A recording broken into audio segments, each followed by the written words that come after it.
জুমার নামাজের আজান যখন দেয়া হয় বের হয়ে যাও, তখন কোনো কাজ রাখা যাবে না। এই আজান দ্বারা উদ্দেশ্য হচ্ছে খতিব সাহেব খুতবা দেওয়ার জন্য মিম্বারে বসলে যে আজানটা দেয়া হয় এই আজান। কথা বুঝতে পেরেছেন?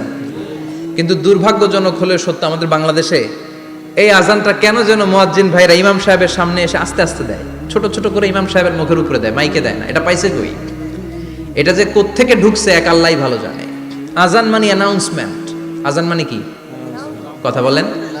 অ্যানাউন্সমেন্ট কি জোরে হবে না আস্তে? তো সব আজান মাইকে এত সাউন্ড করে, এই আজানটা ইমাম সাহেবের মুখের সামনে এসে ছোট ছোট করে কেন দেয়? এটার কোনো দলিল আছে বলে আমার জানা নাই। এই আজানটাও মাইকে হতে হবে।